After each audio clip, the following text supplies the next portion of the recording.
Ibu bapak saudara yang diberkati Tuhan, sebelum kita membaca dan merenungkan firman Tuhan pada saat ini, mari kita berdoa memohon bimbingan Roh Kudus. Kita berdoa.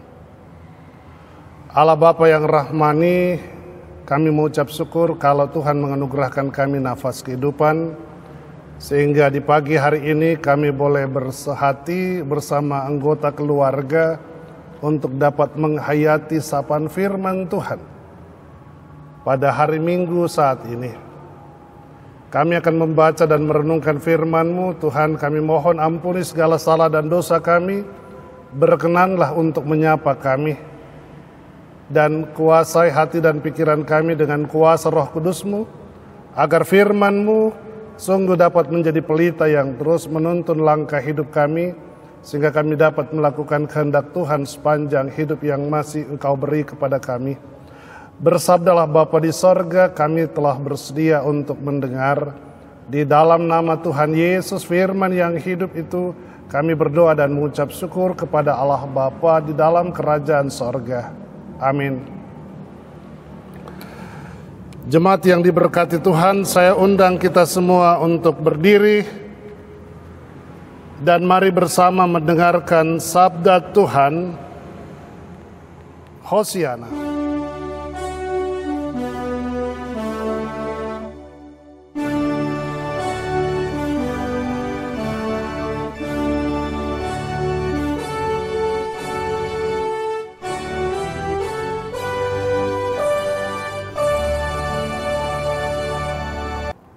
Bacaan Alkitab kita hari ini diambil dari Injil Esra pasal yang pertama ayat 1 sampai yang kelima yang menyatakan, Koresi mengizinkan orang-orang buangan pulang ke negerinya. Pada tahun pertama zaman Koresi Raja Negeri Persia, Tuhan menggerakkan hati Koresi Raja Persia itu untuk menggenapkan firman-Nya yang diucapkan oleh Yeremia, sehingga disiarkan ke seluruh kerajaan Koresi secara lisan dan tulisan pengumuman ini.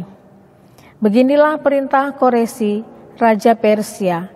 Segala kerajaan di bumi telah dikaruniakan kepadaku oleh Tuhan, Allah semesta langit. Ia menugaskan aku untuk mendirikan rumah baginya di Yerusalem yang terletak di Yehuda. Siapa di antara kamu termasuk umatnya, Allahnya menyertainya.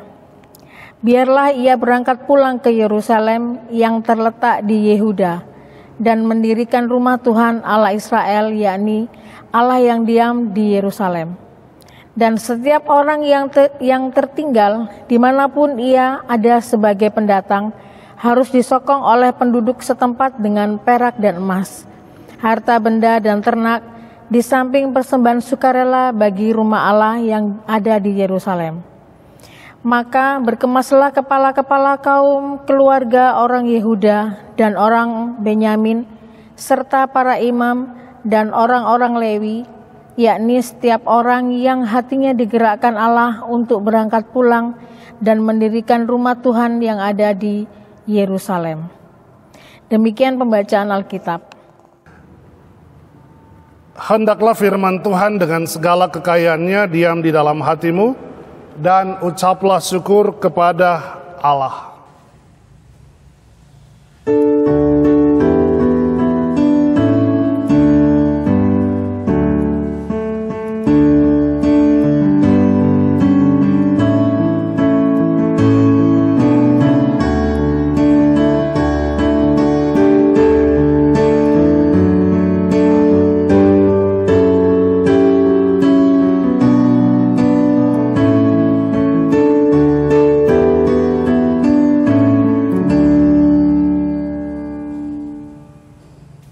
Bapak Ibu Saudara, senang sekali bisa berjumpa kembali melalui ibadah Minggu saat ini, melalui tayangan video, melalui channel YouTube GPIB Immanuel Mojokerto. Bapak, Ibu, saudara-saudara yang diberkati Tuhan, dari bacaan kita pada saat ini dari kitab Esra pasal 1 ayat 1 hingga ayat yang kelima oleh penerbit GPIB memberi tema menjadi alat Tuhan. Ibu, bapak, saudara, kalau kita dipercayakan oleh organisasi misalnya, atau di tempat kita bekerja, atau kita sebagai presbiter, pengurus pelkat, Bapak, Ibu, saudara, tentu ada visi, ada misi yang dipercayakan kepada kita tentunya. Ketika Presiden Jokowi dilantik menjadi presiden, dia memilih para menteri. Bapak, Ibu, saudara-saudara, tentu Bapak Presiden ketika memilih para menteri, dia tahu kualitas, kemampuan yang akan dipercayakan kepada mereka. Bapak, Ibu, Bapak Presiden tentu tidak akan salah memilih orang. Orang tersebut harus loyal kepada Bapak Presiden. Dia harus mengerjakan apa yang diperintahkan, apa yang disuruh oleh Bapak Presiden. Kalau mereka tidak mampu mengerjakannya, maka kita kenal dengan istilah reshuffle.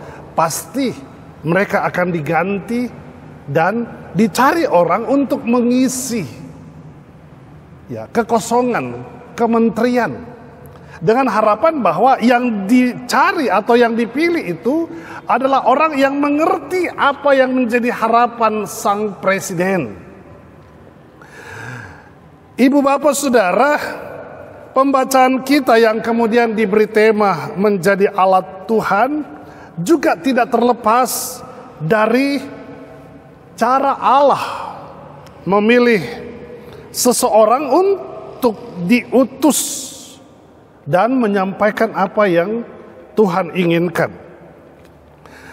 Kalau kita melihat atau memperhatikan ayatnya yang pertama pembacaan kita,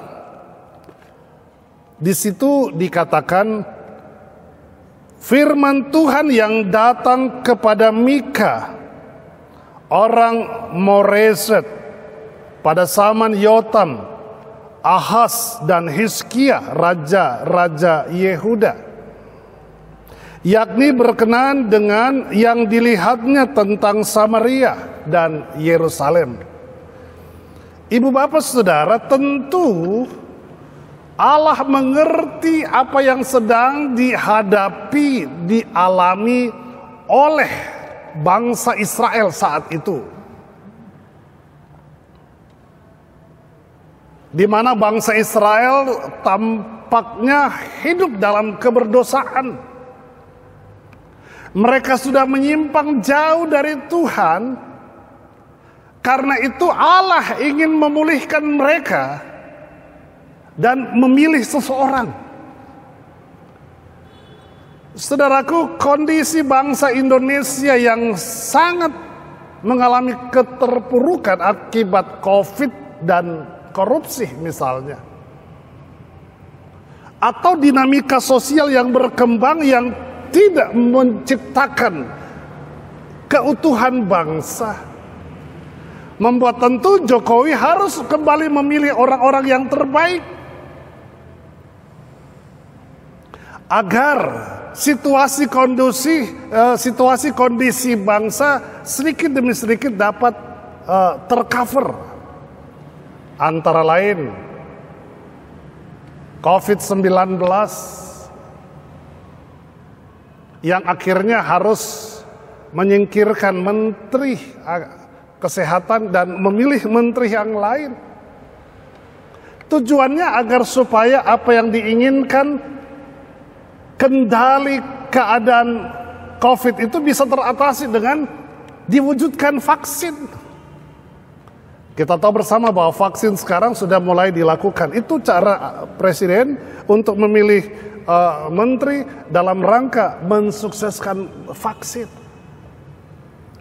Atau ketika kita memperhatikan Bapak Kapolri yang baru menggantikan yang lama dengan harapan bahwa kondisi keamanan bangsa dapat stabil. Gerakan-gerakan yang dianggap radikal misalnya, ya pelan-pelan dibendung, ya, berupaya diatasi, ya, dibuat mereka menjadi lemah, agar kiranya bangsa ini betul-betul kembali kondusif, ya, masing-masing orang saling menghargai, masing-masing orang berupaya untuk menciptakan keadaan yang tenang dan damai. Itulah yang diharapkan ketika Bapak Kapolri diangkat, dilantik, lalu menjadi kepala kepolisian.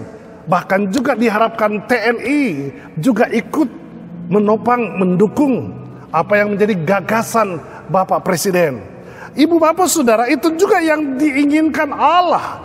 Karena itu Mika dianggap Allah adalah sosok yang mampu menyampaikan pesan-pesan Allah, yang mampu menciptakan suasana yang kondusif.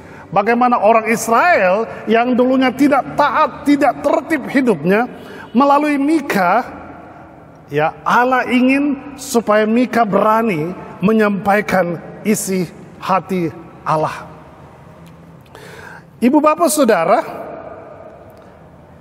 ayatnya yang kedua inilah pesan sampai dengan ayat pembacaan kita, sampai dengan ayatnya yang kelima, ya. Dikatakan ayat yang kedua, dengarlah hai bangsa-bangsa sekalian, perhatikanlah hai bumi serta isinya. Biarlah Tuhan Allah menjadi saksi terhadap kamu, yakni Tuhan dari bait-Nya yang kudus. Ya, sesungguhnya Tuhan keluar dari tempatnya dan turun berjejak di atas bukit-bukit bumi. Ibu bapak saudara, melalui Mika Allah menyampaikan bagaimana Allah akan bertindak ketika umat Israel tetap hidup dalam kebobrokan, ya, tetap hidup atau mempertahankan cara mereka untuk menyembah kepada Baal atau kepada ilah. Ya, bagaimana Tuhan akan menghukum mereka. Makanya kata pertama Mika kata, perhatikan baik-baik, ya, bagaimana ketegasan Tuhan itu hendak disampaikan. Dengarlah hai bangsa-bangsa sekalian, ya. Tuhan Allah menjadi saksi, ya, bagaimana Allah memperlihatkan kuasanya dan Dia sendiri menjadi saksi atas tindakan-tindakan kepada umat yang tidak setia kepadanya. Ayat yang ketiga dikatakan, sebab sesungguhnya Tuhan keluar dari tempatnya dan turun berjejak di atas bukit-bukit bumi. Tuhan ketika Dia murka, Dia menghadirkan, Dia memperlihatkan dirinya. Ya. Tadi saya katakan ketika Jokowi melihat bahwa menterinya atau bangsa ini sudah tidak bisa hidup dalam ketertiban, Dia akan memperlihatkan dirinya lewat tindakan-tindakannya kepada orang-orang yang dipercayakan. Ya. Dan kita perhatikan bagaimana tindakan Bapak Presiden, ya, itu membuktikan bahwa Dia tidak membenci banyak orang. Dia tidak membenci orang-orang yang bertindak, ya, tidak sesuai dengan apa yang diinginkan oleh bangsa ini, ya. Tetapi Dia ingin supaya kondisi bangsa ini betul-betul kembali normal dan stabil. Itulah yang dikatakan oleh Allah kepada Mika sebagai abdi Allah, agar kehidupan orang Israel sungguh-sungguh hidup seperti yang diperkenankan oleh Allah kepada mereka. Ibu bapak saudara, menjadi alat Tuhan ya, tentu setiap orang bisa dipakai Allah untuk menjadi alat tangan Tuhan. Menjadi alat tangan Tuhan artinya kita dapat menyuarakan apa yang Tuhan inginkan dalam kehidupan kita sebagai umat Allah. Ya, misalnya menciptakan kedamaian, ketenangan, ya, ikut bersama-sama memikirkan bagaimana supaya kondisi bangsa, kondisi masyarakat, kondisi persekutuan akan menjadi jauh lebih baik. Ya, kita semua dipakai untuk menghadirkan kasih Kristus. Kalau Kristus sudah mati di atas kayu salib untuk menebus dosa kita, maka kita dipakai untuk menjadi alat berkat-Nya, untuk menghadirkan keselamatan bagi setiap orang. Karena Kristus betul-betul menganugerahkan keselamatan itu tidak dibatasi oleh siapapun. Kita sebagai umat Allah dipakai untuk menjadi alatnya, menceritakan bagaimana karya perbuatan Allah itu diwujud nyatakan lewat sikap hidup kita, saling menghargai, saling menjaga tutur kata kita, sehingga kehadiran kita, ya, sikap hidup kita, perkataan kita sungguh-sungguh menjadi alat berkat bagi orang lain. Saudaraku, harus kita pahami banyak orang yang masih hidup dalam kesusahan. Banyak orang yang masih hidup dalam penderitaan. Banyak orang yang masih hidup di luar kehendak Tuhan. Kita yang adalah alat tangan Tuhan dipakai oleh Tuhan. Kristus bilang, ya, setiap orang yang percaya dan mempercayakan hidupnya dan mau menerima anugerah keselamatannya, kita diutus sebagai duta-duta Allah. Ya, tentu untuk menghadirkan kebaikan dan kasih Kristus dalam kehidupan bersama. Ya, kita diutus, Yesus bilang, pergilah ke seluruh dunia, beritakanlah Injil. Ya, baik ataupun tidak baik waktunya. Tetapi satu hal yang selalu kita dengarkan atau kita ingat, bahwa Tuhan berjanji menyertai kita, memberkati kita, mengawal kehidupan kita. Ada banyak sekali tantangan yang ada di sekitar kita, tetapi janji Tuhan ya dan amin. Ia akan menyatakan kuasa-Nya sepanjang hidup, atau sepanjang kita masih berkenan untuk Tuhan pakai menjadi alat berkat bagi orang lain. Ingat, ibu bapak saudara, siapapun kita, sampai hari ini Tuhan masih mengizinkan dan memperkenankan kita untuk menjadi alat bagi hormat kemuliaan akan nama Tuhan. Supaya, ya, seperti Paulus katakan, supaya setiap lutut bertelut, setiap lidah mengaku bahwa Yesus Kristus adalah Tuhan bagi kemuliaan Allah. Dia adalah Sang Pemberi kehidupan, tetapi Dia juga adalah Sang penebus dosa kita. Mari sebagai anak-anak Tuhan kita melakukan tugas sebagai alat tangan Tuhan. Semoga Tuhan menolong, membimbing dan menguatkan hidup kita semua. Tuhan Yesus memberkati kita sekalian. Amin.